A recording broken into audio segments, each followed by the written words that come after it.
Ժողովուրդ, մենք հիմա նկարում ենք բացառիկ վիդեո ու շատ լարված ենք բոլորս, նման վիդեո ոչ ոք դեռևս չի նկարել ու չգիտենք ինչ անակնկալներ են մեզ սպասվում այս վիդեոն նկարելու ընթացքում, որովհետև ընդամենը մի քանի րոպեից այս շենքում Վեննայսում գտնվող դատարանում որոշվելու է մի հայ ընտանիքի ճակատագիր դեպորտ Ամերիկայից թե green card։ Մենք որոշել ենք այս վիդեոն նկարենք իրական ժամանակում, սա իսկապես էքսկլյուզիվ է։ Սկսած այն րոպեից, երբ փաստաբանը մտնելու է դատարանի դահլիճ ու վերջացնելու ենք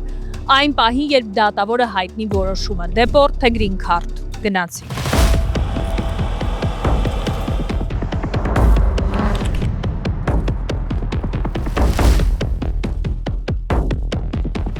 Մերի քանի ժամ է մոտավորապես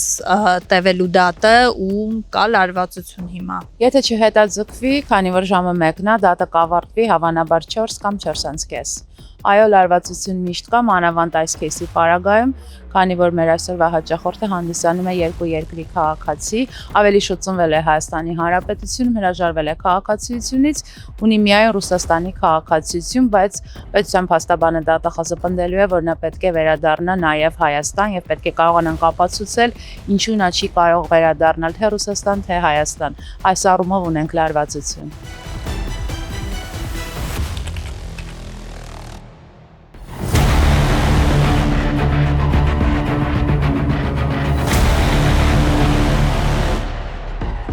Մի քանի վայրկյան կարևոր ու պետքական ինֆո եմ ասում։ Դուք կարոտել եք Երևանը, բայց օրինակ թղթեր չունեք, որպեսզի կարողանաք գնալ Երևան, ժամանակ չունեք, կամ տոմսը Ամերիկա, Հայաստան շատ թանկ է։ Ձեզ համար գտել եմ հրաշալի տարբերակ Երևանի կարոտը առնելու։ Գնում եք մի երեկո, վերանդա ռեստորան ու լաունջ։ Այստեղ լրիվ Երևանն է տրամադրությամբ, մթնոլորտով ու երաժշտությամբ։ Եթե պատուանից դուրս չնայեք, ձեզ կթվա, թե Երևանում եք գտնվում մի քանի ժամով։ Ունեն 3 համերգային ծրագիր, կարող եք գնալ Երևան Նայթսի եւ լսել հին ու նոր երևանյան երգեր, կարող եք գնալ Ժամկոչյանի երգերի երեկոյին կամ էլ լսել համաշխարհային հիթեր, ձեր սիրած հիթերը նոր գործիքավորմամբ։ Իսկ հիմա ունեն նաեւ նոր երաժշտական ծրագիր, կարող եք լսել հայկական ֆոլք երգեր հետաքրքիր գործիքավորմամբ։ Վիդեոն նայելուց հետո մտեք Veranda Lounge-ի Instagram-ի էջ, տեսեք որ օրը ինչ համերգային երեկո ունեն, գնացեք, վայելեք, մեծ հաճույք կստանաք։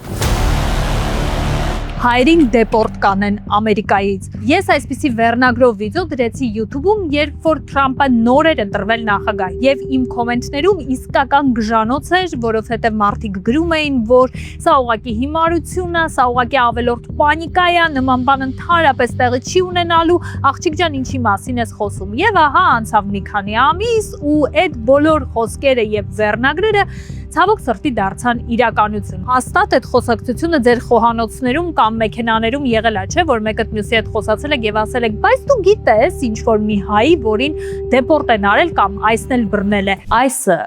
ձերբակալություններով հասել է նաեւ հայրին, ովքեր ապրում են այստեղ։ Միանշանակ կամի տարածված զավեշտալի բան վերջի շրջանում, որ ասում են ում վաղուց չես տեսել, կարող ես Ադելանտոյում հանդիպել։ Ադելանտոն դա այս կալանավայրերից մեկն է, որը շատ մոտիկ է Լոս Անջելեսին, եւ շատ հայերի, այո, ձերբակալությունները նաեւ հասել է ցավոք սրտի մեր հայրենակիցներին, որ հայերը պետք է վախենան, որ այսը կարող է, չգիտեմ, վաղը մի քանի օրից ծեծել դուռը ու ուղղակի ձերբակալել իրենց օրը ցերեկով։ Նախ եւ առաջ բոլոր այն անձինք, ովքեր ունեն վերջնական final deportation order, այսինքն ունեն վերջնական դեպորտի օրդեր։ Այսինքն եկել են, դիմել են ապաստան կամ այլ վիզայի կարգավիճակի փոփոխության համար եւ գործերը չի ստացվել։ Երկրորդը բոլոր այն անձինք, ովքեր ունեն criminal record։ Շատերին թվում է, որ այս criminal record-ը պետք է շատ ծանր լինի, օրինակ մարդասպանություն, չգիտեմ, ծանր հանցագործություններ լինի, բայց ցավոք սրտի ոչ։ Այս հանցագործությունները կարող են լինել նույնիսկ մանր զանցանքներ, օրինակ խանութներից գողություն, օրինակ DUI, օրինակ արագ վարել մեքենա, reckless driving, confidential, փաստաբան հաճախորդ, հարաբերություններից ելնելով չեմ կարող շատ փակագծեր բացել, բայց արի ու տես ունեմ բազմաթիվ հաճախորդներ, բազմաթիվ, որոնք կատարել են գողություն խանութներից։ ու ամենազավեշտալին այն փաստն է, որ մանր գողություններ են, Macy's, Target, Nordstrom Rack, այսինքն եթե իմանաս, որ սա հիմա իգրաստոյցվիչ, դու չունես որևէ կարգավիճակ, դու եկել ես այստեղ, minor երեխաներ ունես, մանկահասակ երեխաներ ունես, օթից կախված ես, ոչ մի ադմինիստրացիա քեզ չի վախեցնում, նման դժվար իրավիճակները, փոփոխությունները, բարդություններն էլ չի կարող քեզ հետ պահել նման ձևի գողություններից ու ցավոք, այո, ունենք թե տղամարդկանց շրջանում, թե կանանց շրջանում, որը շատ ավելի վատ է, երբ որ դա կատարում է կինը, որը որ հայ մայր է, ու այսօր ունենք շատ կանայք, որոնք որ բանտում են հենց այս խանութներից կատարած գողությունների գումարներն էլ ծիծաղալու են։ $100, $100, նկարի ռամկա, չգիտեմ, երեխայի խաղալի։ Լավ, ինչ են մտածում այդ Ու բոլորը ասում են, որ պատահական է ստացվել ու առիթից օգտվելով ասեմ, ամենավատը գիտես որն է Սոնա ջան,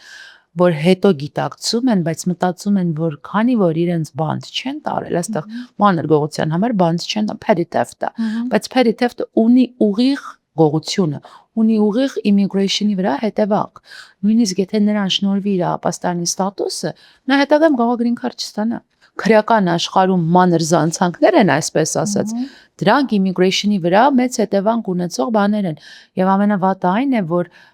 անձինք պահում են փաստաբաններից, պահում են, նույնիսկ մինչև վերջ չեն ուզում ասեն, որ մենք կարողանանք օգնել, ու բոլորին թվում է, եթե օրինակի համար թիքետ են վճարել դրա համար, կամ ինչ-որ կուրսերի են գնացել, հա, ռեաբիլիտացիոն, վերականգնողական եւ այլն, մտածում են, ասում են, այս case-ը dismiss է եղել։ Case-ը dismiss չի լինում, case-ը dismiss է լինում, փակվում է, եթե պետությունը ստացել է իր ուզած, այսինքն քեզ ճանաչել է մեղավոր, դու պատժվել ես, կարող է բանտ չես գնացել, բայց կատարել ես այս վճարումները, պետությունը հասել է իր ուզածին եւ գործը ավարտվել է։ Հայրը չեն հասկանում ես, dismiss-ը ինչ է։ Dismiss-ը, որը հետևանք չունի քո immigration գործի վրա, երբ որ այդ ձերբակալությունը սխալմունք է եղել եւ գործ չի հարուցվել։ DA reject, այսինքն գործը դատարան չի մտել։ Այդ dismiss-ը կարող է քեզ օգուտ տալ։ Okay, եղավ ձերբակալությունը, անկախ ամեն ինչի։ Ինչ պետք է անի մարդը, որովհետև ռեալ ոնց հասկացա, մեզ հիմա նայող շատ մարդկանց դեպքում կարող է դա լինել։ Ուղղակի այսը կարող է ծեծել դուռը կամ նախ որտեղ կարող է ձերբակալել, այսինքն մենք միշտ ասում ենք ծեծել դուռը, որտեղ կարող է ձերբակալել։ Հենց սկսենք նրանից, որ ուղղակի դուռը չի կարող ծեծել։ Որովհետև որպեսզի կարող է դուռը ծեծել, բայց բնակարան չի կարող մտնել առանց warranty։ Պետք է նա անպայման warrant ունենա, խուզարկության եւ այլն, որպեսզի կարողանա arrest warrant, ինչպես նաեւ խուզարկության եւ իրավունք ունես ներս չթողես, որպեսզի քո բնակավայր մտնի, եթե համապատասխան փաստաթղթեր քեզ ցույց չտա։ Այսը կարող է ձերբակալել փողոցում։ Այսը շատ վերջերս կիրառում է իմիջիալոցը շատ լավ hint կլինի, հա, հուշում ժողովրդին, եթե այսը քեզ կանչում է downtown appointment IC հետ weekend շաբաթ կիրակի օրերին ու մացեք, որ հաստատ այսը ձեզ պահելու է,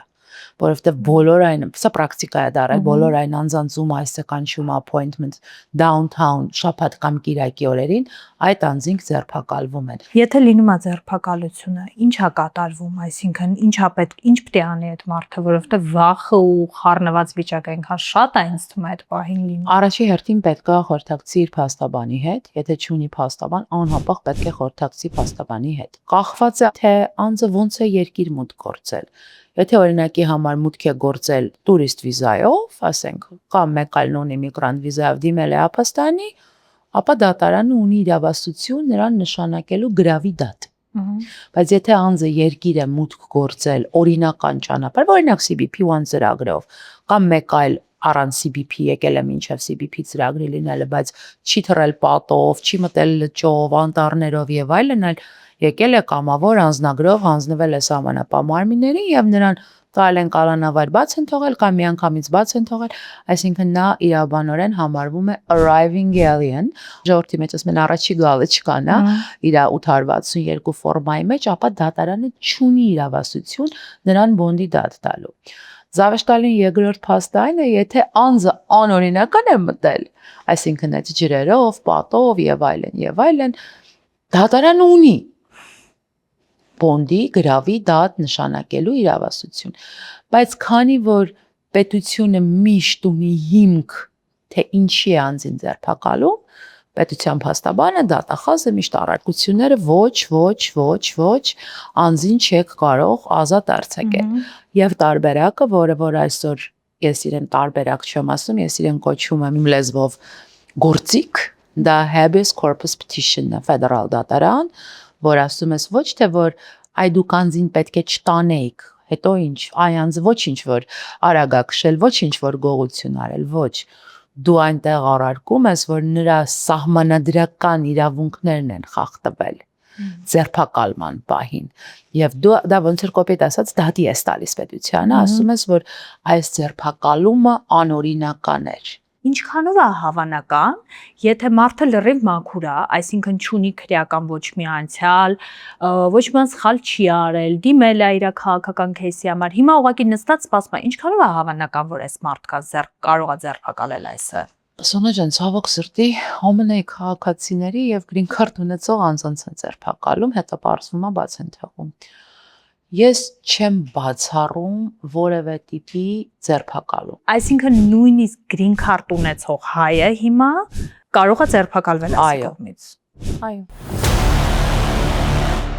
Մի պահ շեղվենք թեմայից շատ արագ։ Նկատել եք, որ երբեմն անում եք օրինակ բոթոքս ու արդյունքը շատ արագ անցնում է։ Կամ օրինակ անում եք որևէ պրոցեդուրա մաշկի խնամքի համար, որը բոլորը գովում են, բայց դուք դրա արդյունքը չեք տեսնում։ Իսկ գիտեք դա ինչից է, որովհետև այսօր էս թետիկ բժշկության մասնագետները բարի բուն իմաստով ամեն քայլափոխին են ու շատ հաճախ մենք ընտրություն ենք անում առաջնորդվելով գնով։ Գնում ենք այնտեղ, որտեղ ավելի էժան է։ Իսկ բացեմ գաղտնիք, էժան գնի հետևում շատ հաճախ լինում են պրոդուկտներ, որոնք խառնում են ջրի հետ ու դրա համար էլ ազդեցությունը արագ անցնում է։ Կամ լինում են մասնագետներ, ովքեր չգիտեն ընդհանրապես աշխատել ձեր դեմքի անատոմիայի հետ։ Ես գտել եմ վայր, որտեղ նախ adekvat գներ են, երկրորդ լավ պրոդուկտներ են, երրորդ ժամանակակից ապարատներ են ու ամենակարևորը մասնագետներ են, ովքեր գիտեն աշխատել դեմքի հետ։ Ես ինքս գնում եմ այնտեղ ու դրա համար հանգիստ ձեզ եմ խորհուրդ տալիս Բրբանկում գտնվող Savant Aesthetics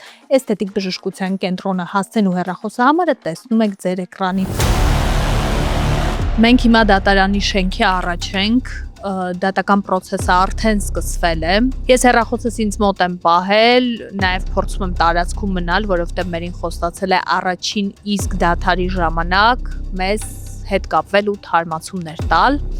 Այնպես որ սպասենք, տեսնենք ինչ է կատարվում։ Ռեալ ժողովուրդ, սա իմ кейսը չի, բայց ես ահա որ լարված եմ, ես պատկերացնում եմ ներսում ինչ է կատարվում։ Հիմա հարց, որը տանջում է բոլորին, որի մասին դուք խոսում եք անընդհատ, բայց որի հստակ պատասխանը ձեզ կամ ոչ ոք չի տալիս, կամ դուք լիքը գումար եք ծախսում փաստաբանների հետ կոնսուլտացիաների վրա, բայց ամեն մեկը ասում է մի բան։ Հիմա վերջապես դուք այդ հարցի պատասխանը կիմանաք։ Հայեր, ովքեր եկել են Ամերիկայի Միացյալ Նահանգներ, դիմել են քաղաքական ապաստան ստանալու համար, բայց դա արել են տարիներ առաջ։ 6 տարի, 7 տարի, 10 տարի առաջ եւ չունեն դեռևս ոչ մի պատասխան։ Այս մարդկանց համար հիմա բավական դժվար ժամանակներ են եկել։ Ինչու՞, որովհետեւ հիմա հենց այս մարդկանց ակտիվ սկսել են կանչել հարցազրույցների։ Այս մարդիկ եկել են այն ժամանակ, երբ Հայաստանում այլ քաղաքական ուժեր են տիրել եւ դրանից հետո եղել է արդեն հեղափոխություն, քաղաքական այլ ուժեր են հիմա եկել ղեկին եւ այն քաղաքական ուժերը, որոնցից նրանք փաստացի փախել են Հայաստանից, հիմա այլևս չունեն իշխանություն։ Եթե այս մարդիկ գնան հարցազրույցի եւ պատմեն իրենց кейսը, արդյոք նրանց տրվելու է հարցը, եթե ձեր երկրում եղել է քաղաքական հեղափոխություն, եթե քաղաքական այն ուժը, որից դուք փախել եք, այլևս իշխանության չէ, որքանով է ակտուալ քաղաքական ապաստանի ձեր кейսը։ Ոնց ապացուցեն, որ իրանց кейսը դեռ ակտուալ է։ Շատ կարևոր է ճիշտ պատրաստվել ապաստանի հարցազրույցին։ Օրինակ, եթե դու քո ժողովրդի լեզվով ասած кейսը, հա, պատմությունը, ապաստանի դեկլարացիան տվել ես ապաստանի դիմումի հետ միաժամանակ 15 թվին եւ անցել է դրա վրա 11 տարի, բարձա դու պետք է տաս թարմացում։ Այստեղ նորից մարդիկ ենթարկվում են ասեկոսներին, հավատում են, լսում են պարալիգլների, նոտարիոների, ովքեր իրենց օգնել են եւ այլն, եւ ասում են քանի որ գործը գտնվում է ապաստանի գրասենյակում, այս փաստաբանի կարիք չկա, գործը կընկնի դատարան, նոր փաստաբան կվերցնենք եւ այսենց անտեղյակ, անպատրաստ այդ 10 տարի առաջվա պատմությունով առանց հավելյալ ապացույցների ներկայանում են իրենց հարցազրույցին, մերժվում են գործը գնում է դատարան։ Ինչա պետք անել այս բaragam նախ եւ առաջ խորհրդակցել փաստաբանի հետ հասկանալու համար ինտերվյուի փուլում այ խոսում ենք ապաստանի օֆիսի մասին ինտերվյուի փուլում ինչու որովհետեւ դու պետք է կարողանաս ցույց տաս այդ տրամաբանական կապը որ այո եթե ինձ 17 թվին մինչև Փաշինյանի հեղափոխությունը Velvet Revolution-ը ինձ հետապնդել էր այս ուժը հանրապետական կուսակցություն եւ այլն եւ մինչև այսօր դու պետք է կարողանաս ապացուցես, որ այդ մարդիկ ուժ ունեն եւ պետությունը կամ ի վիճակի չի քեզ պաշտպանելու կամ չի ուզում քեզ պաշտպանելու, որ այդ վտանգը, որը որ քո գլխից կախված էր 10 տարի առաջ, որի արդյունքում դու եկար դիմեցիր ապաստանի, այդ վտանգը դեռևս կա, այդ chain-ը չի կտրվել, այդ շղթան չի կտրվել։ Մարդիկ չեն անում այս ամեն ինչը, գնում են այնտեղ, հետո գործերը գնում է դատարան եւ արդեն այս մարդկանց փրկել դատական process-ում հնարավոր չի, ինչու հնարավոր չի, որովհետև ապաստանի officer-ը սպան քեզ հարց է տալիս։ Հիմա ինչ ես վախենում, որևէ փոփոխություններ եղել են եւ այլն, եւ դու եթե ոչ, հետո գնում ես դատարան, էլ չես կարող փոխել, որովհետեւ պետության փաստաբանը դատախազը ասել է դու 3 ամիս առաջ կամ 2 տարի առաջ հարցազրույց ես ունեցել, ինչու այս ամենը չես ասել սպային։ Այսինքն քո case-ը արդեն քո credibility-ին արժանահավատ ցուցմունք տալու այդ քո կերպարը կոպիտ ասած կորում է։ Դրա համար շատ կարևոր է գնալ ապաստանի գրասենյակ պատրաստված։ Ժողովուրդ ինչի ենք նկարում, որովհետև հիմա ժամը 2-ն է, մի ժամ է անցել ինչ դատական process-ը սկսվել է ու ես տեսնում եմ, որ մերին դուրս է գալիս, եկեք գնանք տեսնենք ինչա կատարվում, ինչի է ընթացքում դուրս գալիս շենքից։ Հայաստանում ունեք ընկերներ, բարեկամներ, որոնց ծանրոցներ եք ուզում ուղարկել Ամերիկայից, Երևան Post-ը ամենահարմար տարբերակն է ու գումարային առումով ամենաշահեկանը։ Նաև կան մարդիկ, ովքեր հիմա տեղափոխվում են հետ Հայաստան։ Տեղափոխությունը իսկական ստրես է։ Երևան Post-ը ձեր բոլոր ապրանքները Լոսից Հայաստան կտեղափոխի 50% զեղչով։ Երևան Post-ի միջոցով Հայաստան կարող եք ուղարկել մեծ ապրանք, նույնիսկ ավտոմեքենա։ Շատ հետևորդներ ունեմ, ովքեր արդեն օգտվել են նրանց ծառայությունից ու գրում են թե ինչ հարմար պայմաններով են ծանրոցներ ու գումար ուղարկել Հայաստան։ Նաև ասեմ, որ ունեն հարմար pick-up-ի ծառայություն, կարող եք զանգահարել, պատվիրել pick-up կամ ձեզնից վերցնեն ձեր ծանրոցը եւ ուղարկեն Հայաստան։ Screenshot արեք Երևան Post-ի հասցեն ու հեռախոսահամարը։ Մերի ինչ փուլ է հիմա, ինչա կատարվում ներսում։ Հիմա վերցրել ենք 20 րոպե դաթեր, քանի որ դատավորը շատ կարճ դատ ուներ անելու, դրա համար կարողացա դուրս գամ։ Իրավիճակը գնահատվում է լարված, ինչպես ցանկացած դատի ժամանակ, ես արդեն վերջացրել եմ ուղիղ հարցաքննություն, այսինքն իմ հարցերը վերջացել են հաճախորդին եւ նրա կնոջը։ Դատախազը սկսել է արդեն տալ որոշակի հարցեր եւ ինչպես կանխատեսում ենք, պնդում է, քանի որ հաճախորդից ծնվել է Հայաստանի Հանրապետությունում, որ նա կարող է վերադառնալ Հայաստան, բայց մենք պատրաստ էինք սրան, դրա համար պատրաստվել էինք, թե ինչու նա չի կարող գնալ թե Հայաստան, թե Ռուսաստանի Դաշնություն, եւ այժմ դատախազը կատարելու է իր աշխատանքը, փորձելու է ճնշել։ Մեզ մենակ հետաքրքիր է թե ինչ է լինելու վերջում։ Ես հիմա այս վիդեոն նկարում եմ Գլենդելի ուղիղ կենտրոնից եւ ինձ նայող շատ մարդիկ ուղղակի տարիներ շարունակ երազում են հայտնվել հենց այս նույն վայրում Գլենդելի ուղիղ կենտրոնում ու հենց դրա համար էլ այդ մարդիկ տարիներով մասնակցել են գրին քարտի խաղարկությանը։ Ու գիտեք ամենաահավորը որն է, որ այս մարդկանցից կան որոշ մարդիկ, գուցե շատերը, ովքեր որ մասնակցել են հերթական անգամ գրին քարտի խաղարկությանը եւ Օ ուրախություն, օ բախտ, անցած տարի նրանք շահել են այդ գրին քարտը եւ արդեն ճամպրուկներն էին հավաքում, տունն էին վաճառել, չգիտեմ, բոլոր բժշկական հետազոտություններն էին անցել, արդեն պատկերացնում էին, թե ինչպես են Խաղաղ օվկիանոսի ափին պարկած եւ ինչպես են Գլենդելի կենտրոնում սուրճը վայելում ու Ամերիկանը պտտվում եւ մեկ էլ ինչ է տեղի ունենում, Թրամփի ադմինիստրացիան որոշում է դադարեցնել գրին քարտերի process-ը։ Եվ հիմա ես օրական երևի թե 10-ից ավել նամակ եմ ստանում մարդկանցից, ովքեր մասնակցել են անցած տարի շահել են գրին քարտերը եւ իրենք ուղղակի օդի բնույթից կախված վիճակում են, որովհետև չեն հասկանում վերջապես ինչ է լինելու, արդյոք այս process-ը վերականգնվելու է, արդյոք նրանց շահած green card-երը հնարավոր է լինելու առաջ տանել եւ արդյոք նրանք կարողանալու են այդ green card-երը օգտագործելով գալ Ամերիկա, կամ եթե նույնիսկ այս տարի հնարավոր չլինի օգտագործել այդ green card-երը, եթե օրինակ վերականգնվի green card-ի խաղարկությունը, արդյոք այս մարդիկ, ովքեր արդեն շահել են, հնարավորություն կունենան եկող տարի process-ը շարունակել եւ շահած green card-երը հաստատել, թե վերջ այդ green card-երը զրոյականանալու են եւ ձեր բախտը եթե բերել էր, ապա սխալ տարի էր բերել։ Ոչ նորություն ունենք, ոչ ժամկետներ ունենք, ոչ էլ գիտենք, թե ինչ է լինելու այդ շահած green card-երի հետ։ Եթե ուզում ես իմ սուբյեկտիվ կարծիքը, ես կարծում եմ, եթե մինչև հոկտեմբեր այս սառույցը չհալվի, չհանվի այս բանը, ապա կարող է այս green card-երը ունենային նույն COVID-ի ժամանակահատվածում շահած green card-երի ճակատագիրը եւ անձինք ուղակի կորցնեն իրենց green card-երը, որովհետեւ ինչու եմ այսպես մտածում, ես կարծում եմ, որ սա եւս մի հնարք է, մի տարբերակ է, որպեսզի կանխվի մի մեծ մարդկանց քանակի մուտք ԱՄՆ։ Ինչա ձեր ներքին ձայնը հուշում նոր green card-ի խաղարկություն լինելու է, թե մեկա չի լինելու։ Կարծում եմ այո լինելու է, բայց այս արդեն կան փոփոխություններ, թե ինչ է լինելու, բայց նույնիսկ շահելու դեպքում կարծում եմ գալու ստանդարտները բարձրանալու են եւ հավելյալ բավականին փաստաթղթեր են պահանջելու, կարող են նույնիսկ անգլերեն լեզվի իմացություն պահանջեն եւ այլն, որպեսզի օրենքի շրջանակներում կրճատեն այդ qualified candidate-ների թիվը, նույնիսկ եթե անձը շահել է green card, ոչ թե միայն չկարողանա գա նախկին պահանջները չբավարարելու համար, այլ հիմա ստանդարտները էլ ավելի բարձրացնեն։ Okay, 2026 թվականին ինչ անեն հայերը, ովքեր այնուամենայնիվ ուզում են գալ այս Ամերիկա եւ տեղափոխվել այստեղ։ Հիմա շատ ավելի, այսպես բոլորի համար հույսը Ամերիկայում օրինականանալու եւ Ամերիկա գալու մնացել է ամուսնությունը, այսինքն հույսը, որ կհանդիպեն որևէ մեկի ով ունի green card, ով ունի քաղաքացիություն, կսիրահարվեն, կամուսնանան եւ այդպես կկարողանան երանելի green card-ին, իսկ հետո արդեն Ամերիկայի անձնագրին հասնել։ Գնում են գրանցում են ամուսնություն առանց փաստաբանի հետ խորհրդակցելու, հավատալով նոտարիոներին, պարալիգլներին կամ այսպես այնպես այստեղից այնտեղից լսելով։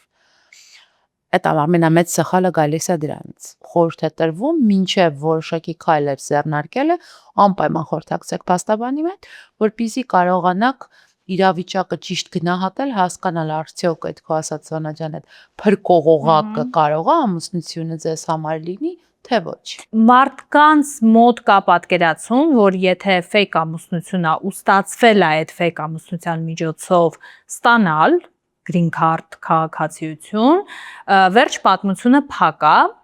Ես տեսել եմ պատմություններ, երբ որ նույնիսկ մի քանի տարի հետո ինչ որ բացահայտվել է եւ այլն եւ այլն։ Արդյոք պրակտիկայում իսկապես հնարավոր է, որ օրինակ մարդը fake ամուսնություն արեց, նույնիսկ ստացավ քաղաքացիություն, անցան տարիներ, բաժանվեցին եւ տվյալ մարդու ում հետ որ արել է, իր մի ցուցմունքը կարող է բավական լինել, որ այդ кейսի հետևից գան, այսինքն ուղղակի մարդը գնա ասի, որ դա fake է եղել։ Մի րոպե մի բան ասեմ ու շարունակենք։ Ամերիկայում ապրելը հեշտ չէ, հատկապես երբ մենակ ես, բայց եթե ճանաչում ես լավ մասնագետների, ովքեր գիտեն համակարգը, գործդ թեթևանում է։ Ես ունեմ հազարավոր հետևորդներ, ովքեր ուզում են գալ Ամերիկա, եւ հազարավոր հետևորդներ, ովքեր արդեն այստեղ են Ամերիկայում։ Ուզում եմ ձեզ բոլորի ծանոթացնել մասնագետների հետ, ովքեր ունեն կարևոր ծառայություններ, որոնք ձեզ անպայման մի օր պետք են գալու։ Շատ մարդիկ տեղյակ չեն, որ կարող են օգտվել որոշակի օգնություններից, չլինելով Միացյալ Նահանգների քաղաքացի կամ green card holder։ Այսինքն այն մարդիկ, ովքեր 65+ են եւ չունեն օրինական կարգավիճակ, բայց մշտական բնակվում են Միացյալ Նահանգներում, կարող են նույնպես ստանալ այդ օգնությունը, այն կոչվում է CAP-ի, եւ այդ հարցում մենք կարող ենք նրանց օգտակար լինել։ Ուզում ենք նաեւ մարդիկ իմանան, որ կա disability income կոչվող օգնությունը, քանի որ ցավոք հիմա հիվանդությունները շատ երիտասարդացել են եւ մարդիկ դառնում են անաշխատունակ ու ավելի ֆինանսական խնդիրներ են ունենում բացի իրենց առողջական խնդիրներից։ Այդ պատճառով disability income-ը կօգնի գոնե մի փոքր թեթևացնել իրենց ֆինանսական հոգսերը։ Հենց հիմա screenshot արեք եւ ձեզ մոտ պահեք Y&N Document Assist ընկերության կոնտակտները, ձեզ հաստատ պետք են գալու։ Չեմ համաձայն բիքո հետ մի ցուցմունքով, եթե մի ամուսնությունն է ասել, որ դա fake է, օրինակ ամուսիններից մեկը, որովհետև դա ապացուցել է պետք առաջին հերթին, բայց եթե իմիգրացիոն մարմինները պարզում են, հիմա կա թեժգիծ, որ միշտ ա եղել թեժգիծը, բայց հիմա ավելացել են թեժգծերը եւ օգտագործում պետությունը բոլոր channel-ները, որպեսզի հավաքի հինթեր, հավաքի թիփեր, արդյոք որևէ immigration fraud կատարվել է, թե ոչ, որի արդյունքում այո, կարող են անձին զրկել naturalization-ից, որովհետև քաղաքացիությունը դա naturalization-ն է։ Ժողովուրդ 4:30-ա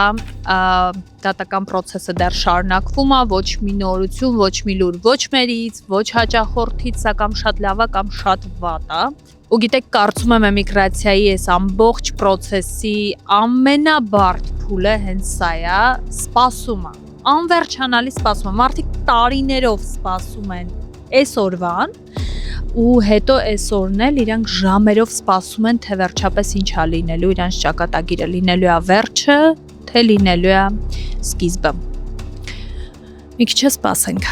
Աստվածին ինչքան են առիթից օգտվում փաստաբանները, ինչքան են գումար ուզում, ինչքան են խեղդում մարդկանց այդ գումարներով, արդյոք սա միֆ է, թե իրականություն է։ Պետք է տամ են հարցը, որը լիքը հայեր նայում են այս վիդեոն ու այդ հարցը ոչ թե հարց են տալիս, այլ այդ ասում են։ Փաստաբանները հիմա տպավորությունն է, որ օգտվում են առիթից փող աշխատելու համար մարդկանց ճակատագրերի վրա, ովքեր որ ուզում են ստանան։ Ինչքանով է այդ իրական։ Սոնա ջան, ասեմ հակառակը, որպես փաստաբան, ասեմ հակառակը։ Մեր հոնորարը, գումարը մնում է նույնը։ Ինչ առումով է մնում նույնը, օրինակի համար, եթե խոսում ենք ապաստանի դիմումի մասին, ասենք X գումար արժի այս ապաստանը 10,000, 15,000, 20, նայած գործի բարդություններից, նայած քանի երկրի քաղաքացի անձ է հանդիսանում։ Եվ այսօրվա պայմանները, այսօրվա պահանջները դատարանի, դատախազի, դատավորի, օրենքի փոփոխությունը մեր գործը 10 անգամ բարդացրել է։ Մեզ համար, փաստաբաններիս համար այս իրավիճակը շատ ավելի տհաճ է, շատ ավելի զբաղված ենք մենք նույն գումարների մեջ, նույն բաների մեջ, ելուր մնաց առիթից օգտվենք։ Չենք կարող, ուզենանք էլ չենք կարող։ Մարդիկ կան, ովքեր ուզում են փոխեն իրենց փաստաբանին, բայց ես լսել եմ, որ օրինակ մարդիկ ասում են վախենում են փոխեն, որովհետև կարող է այդ փաստաբանը նենց անի, հա, վատություն անի։ Շատ կար։ Կարա այդպիսի բան լինի, որ փաստաբանը նախքին վատություն անի, որպեսզի քո գործը չստացվի։ Նախ եւ առաջ փաստաբանը ուզենալ չի կարող անել, որովհետեւ կա վստահորդ փաստաբան այդ confidential բահելու ինֆորմացիան, եթե տրամադրվել է փաստաբանին, փաստաբանը չի կարող այդ ինֆորմացիան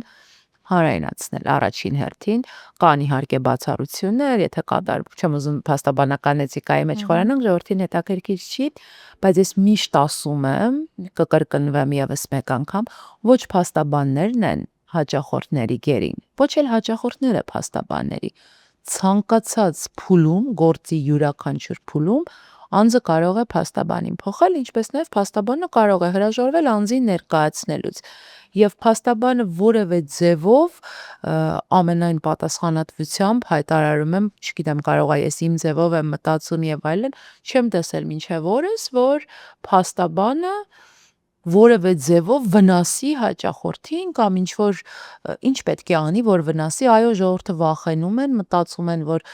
կարող է նեղանա ինձանից եւ այլն, ոչ, փաստաբանը բժշկի նման մի բան է։ Կարող է դու 10 տարի առաջ ոչ մեկին չես ճանաչել, վստահել ես այս մարդուն, հիմա ուզում ես վստահել մյուս փաստաբանի։ Դա նորմալ, բնականon process է, որը մարդիկ անցնում են գործի ցանկացած этаպում, կարող են փաստաբան փոխել, թող չվախենան, որ ինչ-որ ձևով փաստաբանը կարող է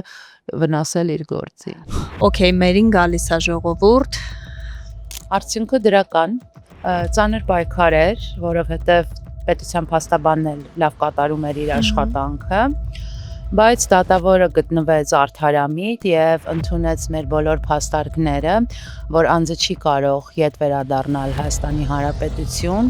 չընդունեց այն փաստարկը, որ նա Հայաստանի Հանրապետության քաղաքացի չի այլևս, որովհետեւ Հայաստանի Հանրապետության սահմանադրությամբ անձը կարող է ետ գնալ Հայաստան, եթե նույնիսկ քաղաքացի չի, բայց էթնիկ հայ է, ծնված է Հայաստանի Հանրապետություն, կարող է դիմել եւ ստանալ Հայաստանի քաղաքացիություն, բայց մենք կարողացանք նրան ապացուցել, որ այո, նա կարող է գնալ եւ դիմել ստանալ քաղաքացիություն, բայց Հայաստանը այլևս նրա համար անվտանգ ապահով երկիր չէ, որովհետեւ այստեղ եղած ժամանակ լինելով հայ, բայց ՌԴ-ի քաղաքացի, նա ծավալել է քաղաքական ընդդիմություն, ունեցել է Facebook-յան, սոցիալական կայքերում poster, մասնակցել է այստեղ հայ համայնքի կողմից կազմակերպված ցույցերին, ակտիվություն է ցուցաբերել, որի արդյունքում նրա անմիջական ընտանիքի անդամները հետապնդվել են Հայաստանում եւ կարողացանք ապացուցել, որ այո, նրա համար Հայաստանը նույնպես վտանգավոր է, բայց դատավորը շնորհեց իմ հաճախորդներին ապաստան այսօր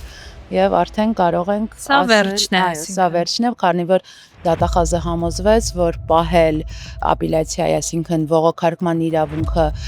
անիմաստ է, որը որ իրոք բացառիկ է մեր օրերում, որովհետև անկախ ամեն ինչից այժմ դատախազներին իրենց մենեջմենտը վերևներից հրահանգում են, որ անպայման պահեն այս իրենց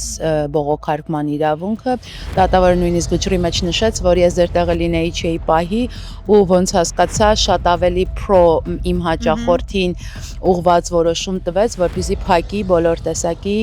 դատավորի շանսերը հետագայում ապելյացիոն արդեն BIA-ում որևէ շանս կամ հաղթանակ ունենալու համար։ Վերջի 25 րոպեն դատավորը տալիս էր բանավոր որոշում, բայց բոլոր փաստարկներով, բոլոր կետերի վրա անդրադառնալով, ինչու պետք է անձին շնորհվի ապաստան, ինչու նա չի կարող վերադառնալ թե ՌԴ, թե ՀՀ։ Շատ ուրախ եմ, հուզված եւ հոգնած։ Ես շատ ափսոսում եմ, որ մենք զուտ չենք կարող նկարել նաև հաճախորդին, որովհետև մարդիկ այս վիճակում գաղտնիություն են ուզում պահել եւ այլն, բայց ես կարծում եմ իր ուրախությունը շատ մեծ է հիմա, այն էլ այս օրերում։ Տեսնում ես արդեն ուրախությունը ինչքան մեծ է, բայց այո, իրենց էլ է հասկանալի, որ չեն ուզում հանրայնացնել ամեն ինչ, ոչ բոլորն են պատրաստ թեկուզ տեսախցիկների առաջ կիսվել, թե ինչ դաժան փորձության միջով անցան, բայց կարևորը շատ հանգիստ են եւ այսօր իրոք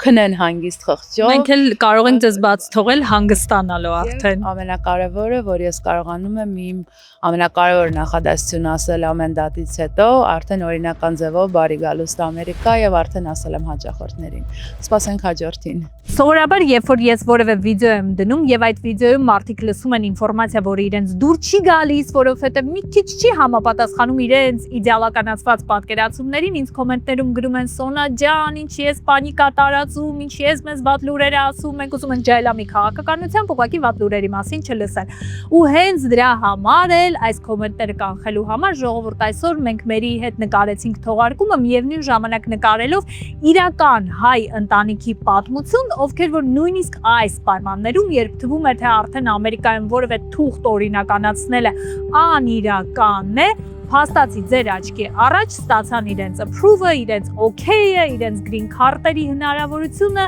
մի խոսքով ամեն ինչ ստացվեց նրանց մոտ։ Եվ դա ինչու մենք արեցինք, որպեսզի ցույց տանք ամենակարևոր մեսիջը, որը հայերը պետք է իմանան այս դժվար օրերին եւ պայմաններում։ Այո, հիմա շատ ամեն ինչ բարդացել է, այո, ամեն ինչ շատ դժվարացել է։ Քանի որ այս ինֆորմացիան շատ կարևոր է, ես կխնդրեմ, որպեսզի դուք այս վիդեոն տարածեք ձեր սոցիալական հարթակներում, ձեր Instagram-ներում, Facebook-ներում, ուղարկեք ձեր ընկերներին, ովքեր գտնվում են այստեղ Ամերիկայում, կամ ովքեր ունեն բարեկամներ Ամերիկայում, կամ ովքեր ուզում են գալ Ամերիկա, որովհետև սա իսկապես անվճար ու շատ կարևոր, շատ թանկարժեք ինֆորմացիա է, որը մարդիկ պետք է իմանան։ Նաև, եթե ունեք որևէ հարց կապված իմիգրացիայի հետ, գրեք կոմենտներում, իսկ եթե ոչ մի հարց չունեք, խնդրում եմ ձեզ, որպեսզի անպայման ինձ ուղղակի բարևներ ուղարկեք կոմենտներում, որովհետև ձեր յուրաքանչյուր կոմենտ օգնում է, որպեսզի